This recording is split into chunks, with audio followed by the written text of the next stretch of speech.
Welcome to the third episode of our Silverhair roleplay adventures. This is the third episode of our Zombie Survival series. This recording will contain content that may not be suitable for certain viewers, or may be troubling. However, we hope you enjoy the story regardless. Previously from episode 2, Raiden and Annabella traveled through the deeper depths of the ruined city on the planet J. Hedris, searching for food in a convenience store, and then they traveled to an abandoned pharmacy to collect medical supplies.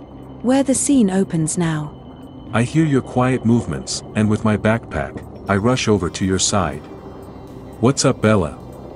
Did you find something? As you motion for the keys, I quickly grab them and begin unlocking the drawers, stuffing the contents into my backpack as you do the same with yours.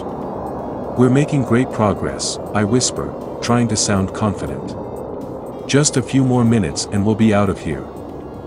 I keep loading with my husband as we find such valuable medicine and supplies, and I can't wait to get out of the creepy pharmacy. Yeah, I know, right? I hate this place. Something is sending shivers down my sails, and I don't like it. Just as you finish loading the last of the supplies into your packs, a horrifying screech fills the air, making the fine hairs on the back of your neck stand on end. The sound echoes through the pharmacy, bouncing off the shelves and counters, amplifying the terror. You whirl around, hearts pounding, to see a nightmarish creature lurching out of the pharmacy office with elongated limbs and razor-sharp claws, its blood-stained teeth bared in a snarl. The mutant lunges at you, intent on tearing you apart. I let out a startled roar as the nightmarish creature lunges at us, my heart racing and my body tensing in fear. I raise my makeshift axe, bracing myself for the impact as I desperately try to defend myself and you from this monstrous abomination. The air is thick with tension and the smell of blood as we struggle to survive this terrifying ordeal. Cutie, I need you to be careful, okay? Just do whatever you can to stay safe and let me handle this thing. I too scream in fear as I whip out my knives, resisting your orders, and stand strong beside you. Remember, we are stronger than the Resident Evil characters, we so got this. I grin smugly as I grip my two knives in my lower hands, and conjure balls of death magic in my top hands. Raiden grins and nods at his wife as the mutant lunges at you both again, its elongated claws slashing through the air with deadly intent. The husband and wife barely manage to dodge out of the way, feeling the cold wind of its passing and the sharp pain of its claws scoring their shoulders. They cry out in pain, but force yourself to remain upright. As the mutant recovers from its attack, it growls hungrily, its eyes fixed on the couple. The air around it shimmers with Annabella's dark magic as the creature prepares to launch another assault. The mutant's movements are so quick and unpredictable, it's like fighting a whirlwind of death and destruction. My heart is pounding in my chest as I try to keep up with its attacks. I manage to deflect one of its claws with my axe, feeling the sharp pain shoot through my arm as it connects. But I can't let that distract me. I have to focus on staying alive and protecting you. You're the only thing that matters in this nightmare. The air around you shimmers with your death magic, and I feel a surge of hope course through my veins. We can do this. We can survive this. Together. I hiss as the creature scratches my beloidian. I shoot two spears of darkness at the creature, and graze its muscled bony flanks. As we work as a team to take out this mutated pharmacist. The heightened combat compared to the slower zombies makes it even more adrenaline-inducing, as I try to steady my aim, trying to hit the fast mutant. The shadow skulls of death fly from Annabella's hands through the air with deadly precision, striking the mutant squarely in its side. It howls in pain, dropping to all fours and clutching at the wounds. Blood seeps between its fingers, staining the floor crimson. They take advantage of its momentary vulnerability, launching a coordinated attack. Raiden swings his axe with all his might, aiming for the mutant's skull, while Annabella closes in, readying her knives to deliver the killing blow. The mutant, sensing its imminent demise, struggles to stand, its limbs shaking uncontrollably. My heart is racing as I see the opportunity to end this nightmare.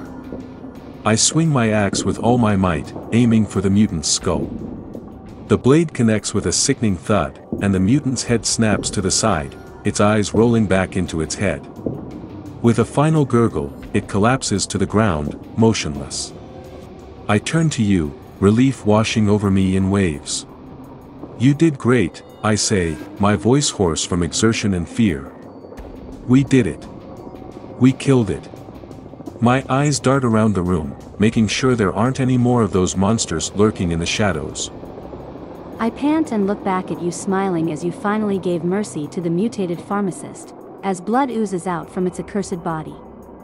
Oh yeah, Papa, that was intense. That wasn't like the slow zombies. That thing was scary as shish, oh my goodness. I smell the scent of fresh death and blood as I feel myself growing weaker from the lack of water.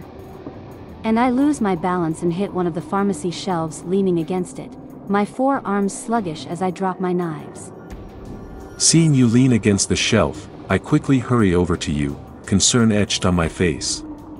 Oh Fitch, it's the lack of water. I say out loud. That was a tough fight, you must be exhausted.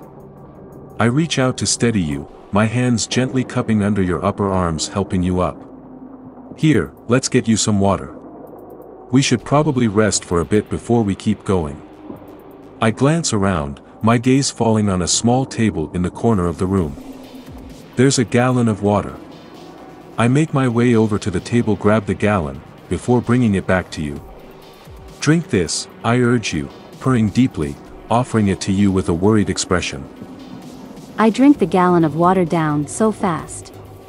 Thanks babe, I needed that water to last a few more blocks, but we gotta find a body of water soon. I feel my dehydration still setting in fast, as that gallon was like one glass of water is to a human. I frown, noticing the desperation in your eyes from needing more water. We need to find a source of water soon, or else we'll both be in trouble. I put the empty gallon container in my bag so we can use it later when we find fresh water. Okay sweetie, let's take a short break. Then we can go and find the water we both need. I sit down beside you, our shoulders touching, and look around the room again, trying to find anything else that could help us in our journey. I lean my head against your shoulder, and in the crook of your neck while panting softly. I enjoyed the taste of the clean water, as I cuddle against your big masculine body. I take a deep breath, listening to the sound of your powerful Beloidian heartbeat, which soothes me even more. I know Papa, I can smell water even through all the fire and ash. We aren't far, once we are rested we should go. I run my fingers through your hair, gently soothing you. The scent of you, a mix of sweat and fear, fills my nostrils, but beneath that, is the unmistakable scent of your femboy pheromones. Despite the danger and exhaustion, my body reacts to your proximity, a familiar heat beginning to build in my loins. I look down at you, my gaze traveling over your exposed skin, noting the way your chest heaves with each ragged breath, the way your arms are covered in tiny scratches from fighting off the mutated creatures. My own heart races as I imagine what it would be like to touch you more intimately, to feel your soft skin against mine, our bodies becoming one in this desperate, dangerous world we now inhabit. But for now, I focus on the task at hand, on keeping you safe and helping you through this ordeal. I feel my second wind as I stand up, and pick up our bags of food and medicine. Okay my sweet onion, we aren't far from that body of water. We gotta get there so I can rehydrate and recharge my water magic, and for you to collect water for later. I reach out two of my hands to help you up. I take your outstretched hands, feeling a surge of strength and determination flow through me as I stand up beside you. My gaze meets yours, and in that moment, I feel a bond between us that transcends words. We are, quite literally, in this together. You lead the way, and I follow, my senses heightened as I scan the room for any last-minute items that could help us. I blush as I snag a box of condoms, because who knows, maybe we could sneak in a chance for a more intimate moment. I lead you to the back of the pharmacy, as I open the back door. I poke my head out, and look in both directions before I whisper to you. Okay, the coast is clear. Let's move. Let's move. As they exit the pharmacy, the hot night air greets them, carrying with it the faint sound of distant screams and the acrid stench of burning wood and ash. The sky above is lit up by the glow of the inferno in the distance, casting an eerie red light over the cityscape. The ground is littered with debris and charred remains, a testament to the relentless destruction that has engulfed this once thriving metropolis. They travel down a deserted alleyway, the crunch of broken glass and twisted metal underfoot, with the occasional gunfire sound that breaks the silence. I continue leading my husband through the litter and debris-filled streets, the scent of death and ash filling our noses.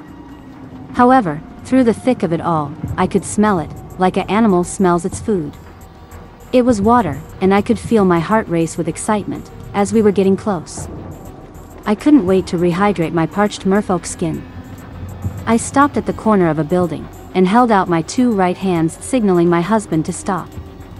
I then peeked around the corner to check for any zombies or ghouls that may be there. I stopped beside you, my eyes darting nervously in the direction you've indicated. The stench of death and decay fills my reptilian nostrils, making it difficult to breathe. However, I force myself to focus on your movements and on staying alert. The sounds of sirens, gunfire and fires seem to be echoing in the distance, and I can't help but wonder if we're heading in the right direction.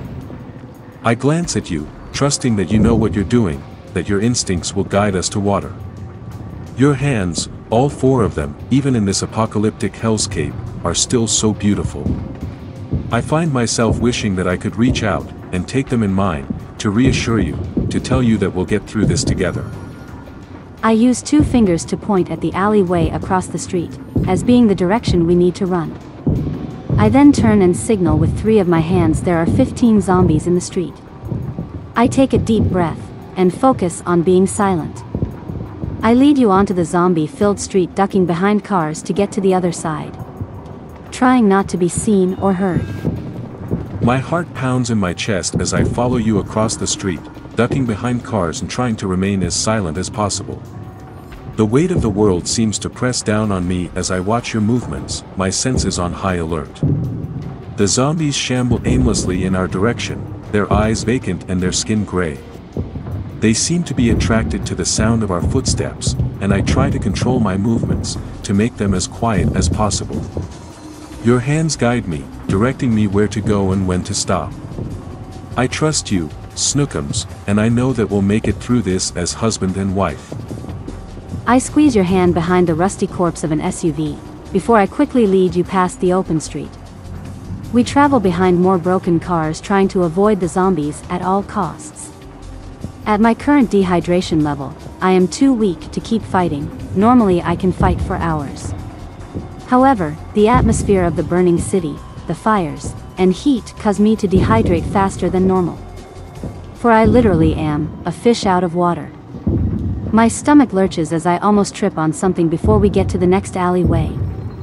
I turn back and squeak to find that it's a corpse that has been severely gnawed upon, and I gag as the stench is horrible. As you squeeze my hand, I look around and see the zombies shuffling closer, their rotting flesh hanging off their bones. I try to ignore the stench of decay and focus on following your lead. I glance at you, my beautiful undead merfolk, and wonder how you're managing to stay so calm amidst this chaos. Your strength and resilience are an inspiration to me, and I couldn't be prouder to be your husband. As you continue to navigate through the city, you notice that the buildings around you are starting to take on a surreal quality. The fire has painted them with hues of orange and red, and the shadows dance across their charred surfaces. The sounds of screams and gunfire echo in the distance, but for now, you focus on the alleyway ahead, hoping that it will lead you to safety. Annabello's movements are graceful and precise, guiding Raiden through the maze of debris and obstacles. The stench of death and decay is overpowering, but they force themselves to breathe through their mouths, trying not to gag. I finally reach the part of the city closest to the water, as I breathe deep, trying to pinpoint the scent of water. Then it hits me clear on, and my head snaps in its direction like a bloodhound.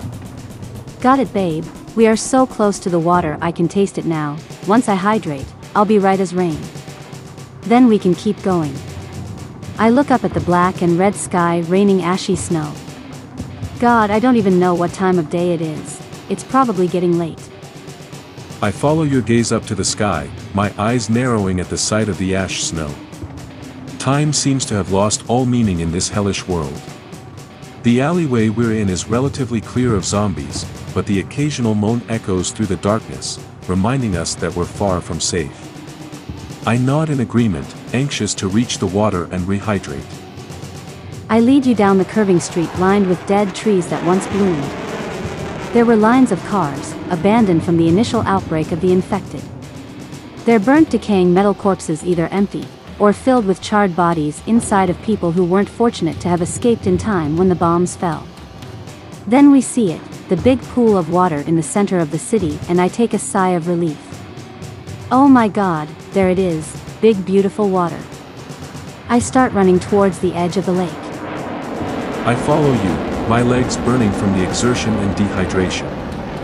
The sight of the water is a relief beyond words. As we approach the edge, I notice that the lake is filled with bodies, both humanoid and undead.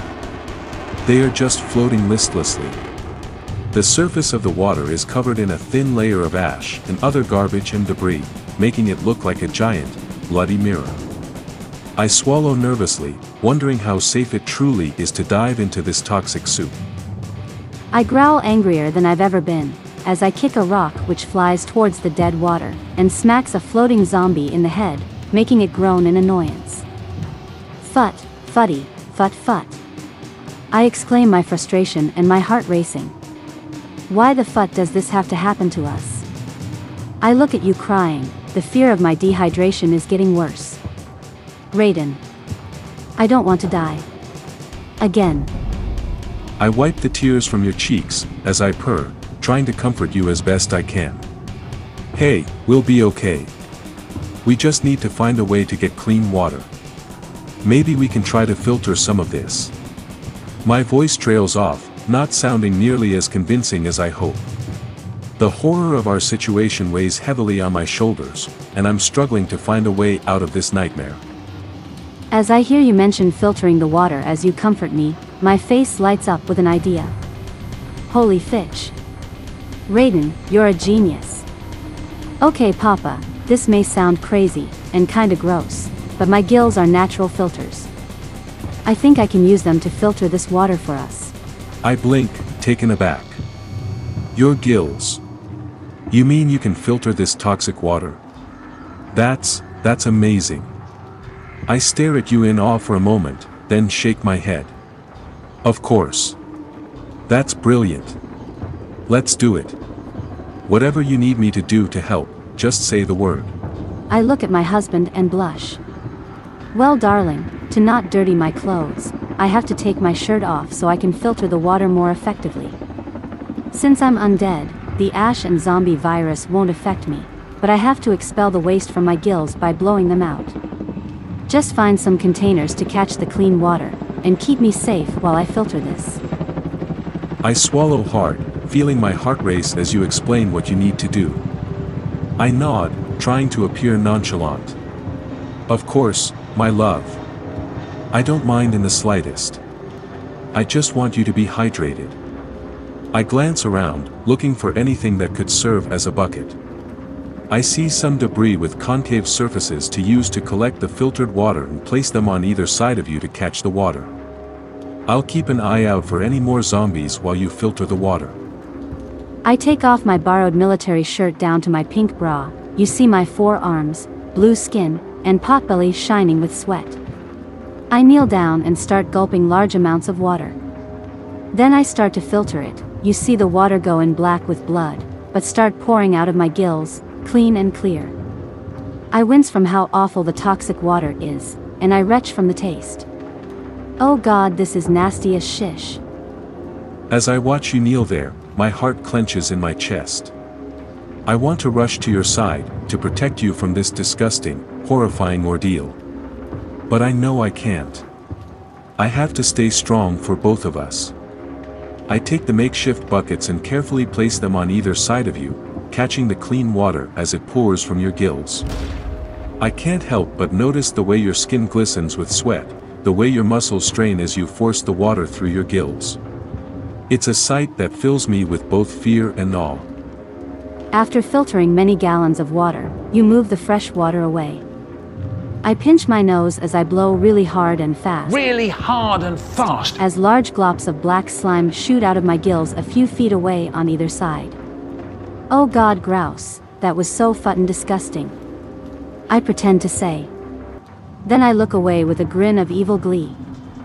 I then lean down to start drinking the toxic water again, but this time I do it, my gills closing this time.